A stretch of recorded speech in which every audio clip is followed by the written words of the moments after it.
Brad Pickett this Saturday. The UFC is back in London. It's a great card. I know a lot of you, again, were upset with the main event, but if you look at it top to bottom, I would argue it's a better card than the last time they were there in February of 2016. And one of the featured fights is Brad Pickett not fighting Henry Briones. That fight has been canceled. He's fighting Marlon Vera, and it will be his retirement fight. And he joins us right now via the magic of Skype, I do believe, from London, his hometown. London, is that where you are right now, Brad? I am. I'm here in London, yes. Okay, thank you for joining us. I don't know if you heard that message from Joanna, but she says she loves you and she wishes you the best. Did you hear her talk about you? I didn't. I'm supposed to be putting these headphones on, but somehow I'm putting these headphones on and they're not working. So I've got my secretary here to give me some headphones. Hello, sir. How are you? My striker coach. How are you? My striker coach, Paulie Gloves. Let's see if he... All right, let's give Brad a second. Well, being a fighter, you find it really hard to get headphones that fit in your ears. That's right, because of the cauliflower ear, right? Yeah, exactly. But he's ain't too bad. Thank you for it.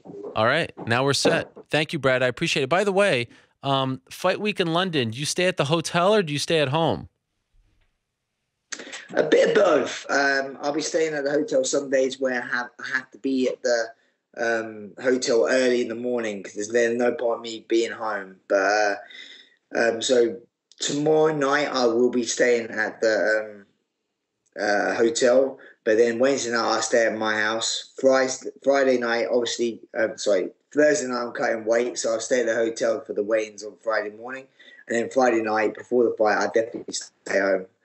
Wow. House. Wow. So you want to wake up Saturday morning with your family. You're going to wake up at home, just like a regular day. Yeah. You typically do that when you fight in London these days? I have done, yeah. I've done that against Riviera. Yeah, so, yeah, I felt good, felt comfortable. It's nice. The day of a fight, I like to take myself away from the fight as long as possible until it's ready to fight. So I'd go for like a nice long walk in the park with my dog, wife and my kid and stuff like that. And then come back, I can relax. Because you're not actually fighting until the evening. So sometimes it can be a really long day, especially if you're in the hotel thinking of the fight in your hotel room. It's like sometimes I feel like I get a bit of cabin fever. So I like to get out anyway.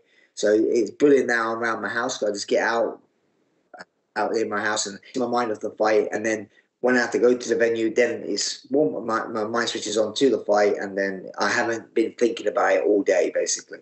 So this is your retirement fight. Do you find, here we are on the Monday before the fight on Saturday. Do you find, okay, we're embarking on this fight week, your last one as a fighter. Do you find that you're smelling the roses? This is the last time I'll do this. This is the last time, like, are you cognizant of what's going on, or are you trying to block that out? I was trying to block it out as well as I could, because at the end of the day, I just need to concentrate on my fight. But I did find it a little bit hard when I was over in the American Top Team getting ready for this fight. I came back last Saturday morning, and it was a strange one because, I was like, calmly the wrestling there and stopped the class before the start of the class and just got everyone together and say, hey, everyone, this is Brad's last wrestling session. And I was like, man, why you do this before the class? It made me really emotional. And I'm just about to start training. So I was like, oh, no. And then after the class, he got everyone again. And then a guy filming a little bit of documentary about me started asking me, and I got really emotional. And I started, found it hard to hold it in. So I assume I'm going to be a wreck after my fight, Why are you retiring now? Why did you make this decision? For me personally, I've always knew when I want to hang my gloves, I want to do it in my hometown, 100%. A bit like Uriah did. But even before I fought Uriah, I already had this in my head that I want to retire in my. This is where I started fighting. This is where I want to end fighting. Reason I want to retire. Don't get me wrong. I love my fight. I love my job. Right. It's really fun when you're winning. It's not as fun when you're losing. And I've been losing of late, and I'm a very competitive person, and it sucks. It really does suck. And for me, when I got into the sport, it was a kind of like, how far can I go with this? where can I get to? So obviously, I wanted to be the best in the UK. I've done that. Then I wanted to be the best in Europe. I've done that. Wanted to get over to a bigger organisation. Back then, I wasn't my weight class in the UFC, so it was WEC. Got into the WEC. Then went in. Obviously, we merged with the UFC. Wanted to get top 10. Got top 10. Wanted to be, then I'll end up getting to top 5 in the world. And then I kind of like struggled a little bit with the last kind of hurdle of a grasp of it. I've had a few, like I'd say at the time, were title eliminator fights. Me versus Henry Brunez, me versus Eddie Wyland. I've had quite a few of these where if I'd have won, I believe I was probably next in line. And I kept on falling over at that hurdle. Me versus Michael McDonald was another one. And so then I was like, kind of like, I wasn't going to be number 1 in that weight class. So what I thought, okay, right, I got a win over number 1 pound for pound guy in the world, Demetrius Johnson. I'll go down a weight class and try and be number one in the world there. And it wasn't easy for me to make that weight, but that was my drive. I wanted to be number 1 in the world. And then I went down to the weight class. People saw it didn't really suit my style. I kind of like just ran around trying to get these guys, and I'll just get out points. So then that door closed for me. So then I came back up to my weight class, and it was just a job. It's just a normal job for me. So my desire of competition kind of went away a little bit.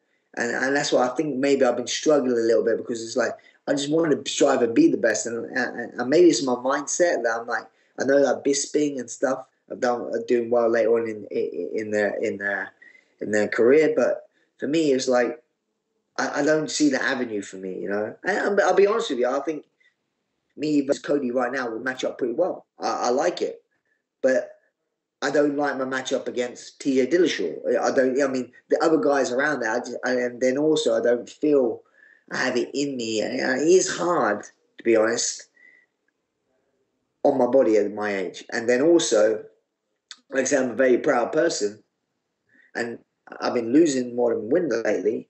So I'd rather leave on my terms than get cut, if that makes sense as well. I'm a bit of a proud person. It's like you hear through the grapevine your girlfriend's going to dump you, so you're going to dump them before they dump you. Right.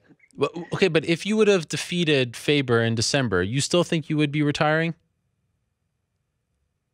Probably not. No, I mean, like, I'm a very competitive person. If I've been winning all my fights, of course not. No, I'll be like, I love what I do. But like I say, I'm a very competitive person. I'm a very proud person. And there's a lot of new fans that are coming into sport right now who have only seen me lose fights. They didn't see my wins back in the day, and when my prime years, they didn't see any of that. So they're just, this Pickett guy sucks. And I'm like, hey. So I'm a bit of a proud person. I hate that. So I think I'm to myself, and that it's going to be a tough one. Because like I say, I love my job, but I love it. I love it that much where I want to respect what I've done with it rather than ruin it. How do you think you're going to feel on Saturday in the locker room when they announce your name in the cage, all that stuff? It's a lot of pressure, when a fighter has been fighting as long as you have, and then you say, okay, I'm going to retire at home. This is my retirement fight. It's one thing to do it after the fact. You said this, several months ago, and you want to go out with a win. You were just there for Faber, the exact same situation. Do you think you will feel like this is a title fight? Like this is, maybe your first, do you feel like you'll be more nervous than usual given the stakes, given the fact that you want to go out on top? Possibly, but I've been thinking about this quite a bit, because I put a lot of pressure on myself when I compete. And with the fighting, in the Uriah Faber fight, it was all about him, and I was just part of his roller coaster, if that makes sense. Mm-hmm. But then for me, this one, I put a lot of pressure on myself to win fights. If you win a fight, you go through one door. If you lose a fight, you go through a different door. Right. For me now, no matter win or lose, I go through the same door. So I have no pressure of the outcome of this fight means nothing to me.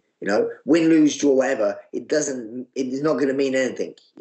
So I have no pressure on the outcome of the fight. My pressure is just to perform. Was that a weird situation for you in Sacramento? Because you're one of the nicest, classiest guys in the sport. I mean, no one says anything bad about you. And then here you are going into Sacramento for Faber's retirement fight. And it just felt like everyone wanted Faber to win, not only in Sacramento, but everyone, like I think in your case this Saturday, everyone wants to see the retiring fighter go out on top. Was it weird for you to be, in that situation? Did you not? I mean, you wanted to win. You wanted to spoil the party. You and your team. You felt confident. You had Mike Brown, who's done it to Faber before. Was that uncomfortable for you? No, I didn't find it uncomfortable. I mean, me and Uriah have been got on very well over the years, and for me, it was an honor to fight Uriah before he retired. So it brilliant for me.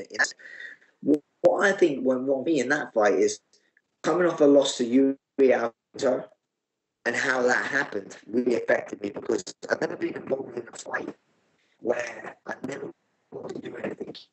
I've done it to other people before. I've never lost fights. I've never lost with not doing anything. And it just deflated me so much. So I wanted to just get back in there as soon as I can.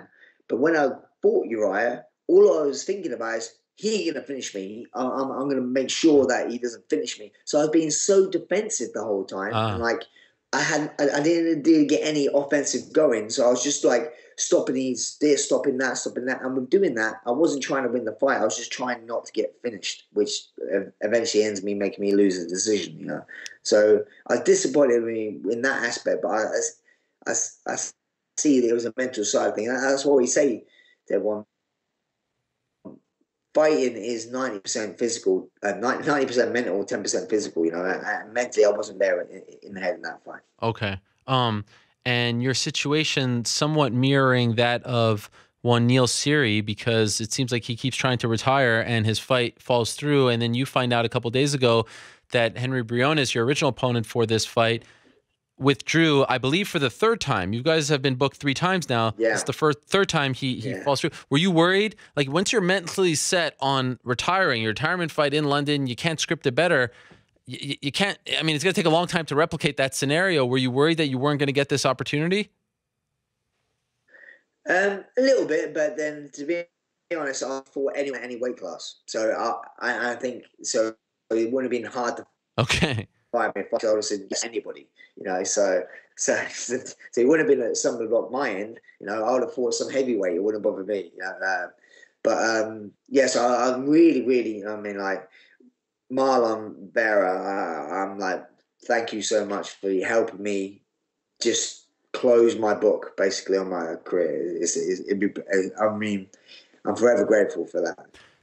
How much do you know about Marlon, and how do you feel about the change in opponent with such a short amount of notice? It's a complete different opponent in my eyes. He's he switches orthodox to southpaw. Striking wise, he's more counterish, and he's better on the floor. Where Briones, this is why I tried to match myself up with Briones so many times.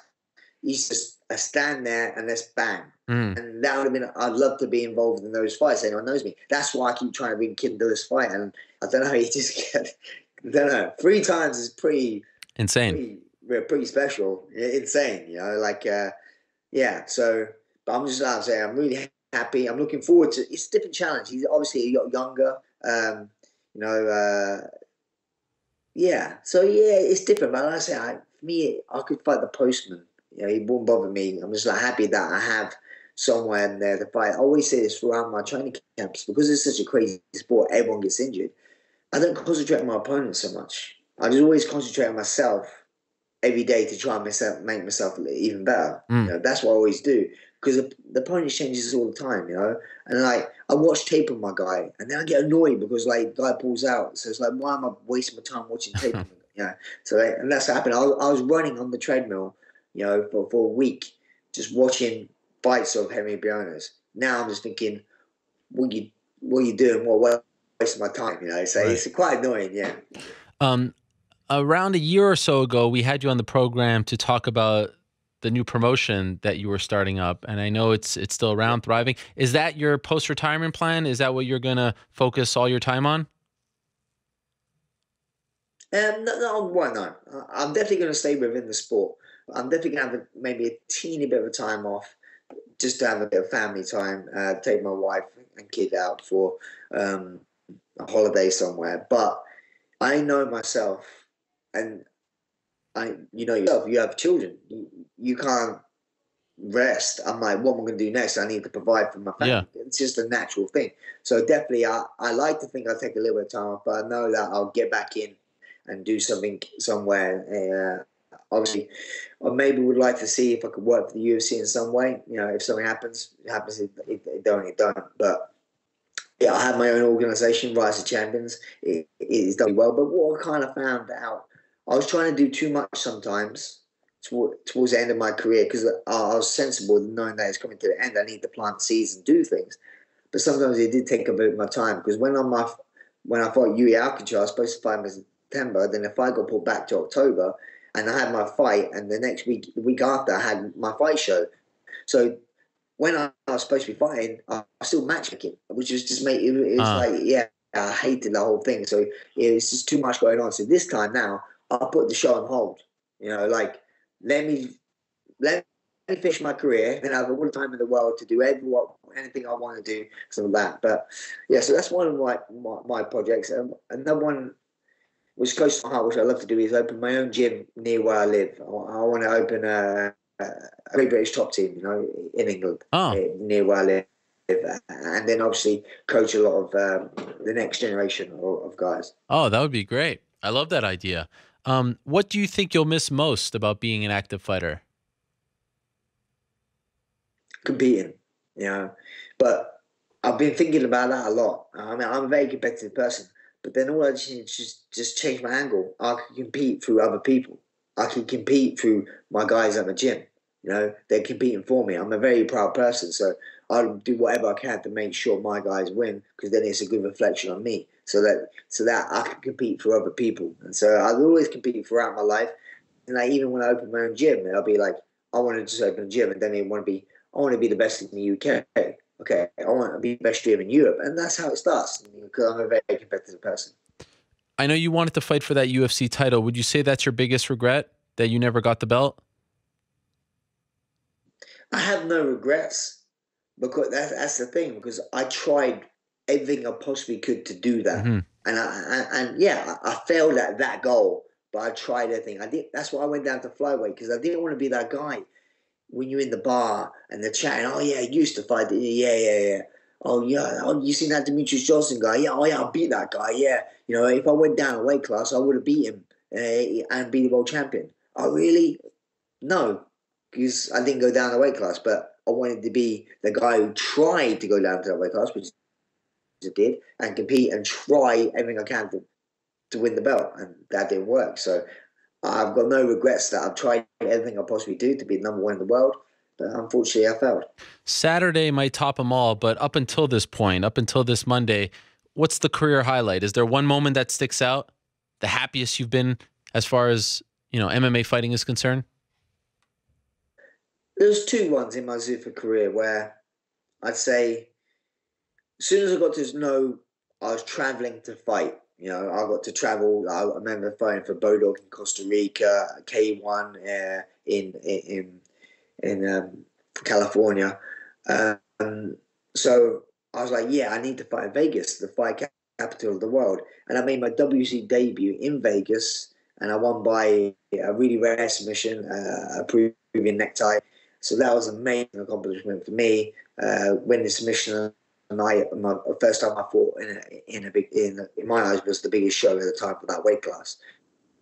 That was that, and then I say my UFC one would be knocking out Youve in my hometown because with the nickname of One Punch, you have to live up to it every Yeah. once in a while. So it was happy. I was happy to win by knockout in that fight with a really beautiful uppercut. I sincerely hope that they let you walk out. Could we talk to someone about you walking out with the hat and the suspenders, the outfit, like that's you. Could we get that one more time? Yeah. Is there any talk of this? Who do we have to talk to? James Elliott over at the UFC, Dana White? Who do we have to campaign to make this happen? I think Reebok. You can speak to Reebok. I know James. I think James Elliott and all of them are going to pass that on to Reebok. Yeah. I'm definitely going to wear my Trilby hat, and when I leave the octagon, I'll leave my Trilby hat in the octagon. Wow. Just go, I'm done. So yeah, so that's what I do. I would love if I could come out of my braces and stuff, but I got a feeling that they won't let me. Oh man. I wanted to plug. I wanted to plug my because I also have the UFC Snapchat, Twitter. No, sorry, the Snapchat login. So I could do UFC Europe Snapchats if I wanted to. So I asked them, being polite, do you mind if I could plug my T-shirt, my last final T-shirt on there? And said we would let you, but it's not Reebok. So I was like, all right. Get the hell out. I saw you. Tell us the address. I saw you tweet about it earlier. Yeah, I was saying, so if anyone wants to buy my last T-shirt, there it is. My last dance, One Punch T-shirt, that, and One Punch on the back. Oh yeah. Yeah, if you go to onepunchpicket.com and you could order them on there, you know. I need to figure out how to get them to let you. I mean, it's just one fight. Let the guy do it. His retirement fight. It's so iconic. It's just you. It represents everything about your family history and who you are as a fighter. London. What a beautiful scene that will be. I'm holding out hope that they'll let you do it. I'm going to cross my fingers. Maybe try to talk to a couple people. I'm not. I'm going to also see if they let me. I'm going to see if they're going to let me come out with the newspaper. Yeah, that'd be great. Well. You know, 'cause that's one thing. I remember when you did that. Yeah, that's what you do before. That would be great. Well, I wish you the best. And that's it. Thank you. No, what'd you want to say? Sorry. I was going to say, yeah, a lot of people get the misconception when I come out reading the newspaper, that why are you doing that? And I was, my thought process before I had the newspaper is because I'm an ordinary guy and I work. I like in England, when you work a 9 to 5, you get on the tube or you go to work and you read the paper on the way to work. So that was my reflection of, this is just a job to me. I'm on my way to work, and this is how I work. Yeah, that's why I was reading newspaper. A working class fighter, very much a working class man. Bring your lunch pail, your hard hat. Always a pleasure to watch you fight, and I'm really happy that we were able to get you on the program before your last fight. So I wish you nothing but the best. Thank you for all the great fights and the great memories, and I hope for your sake Saturday night is one that tops them all, and you get to go out on your own terms in front of your own people and get that moment where you get to put your hat in the middle of the cage. Beautiful stuff. That gave me chills when you said that. That's just what a beautiful scene that will be. So I wish you nothing but the best to you and your family, Brad. Thank you for everything, and we'll talk to you very soon. Good luck on Saturday. God bless, Ariel. Thank you for having me on. All right, there he is. One Punch Pickett. Brad Pickett. What a moment. That will be on Saturday. Last fight in front of his hometown crowd.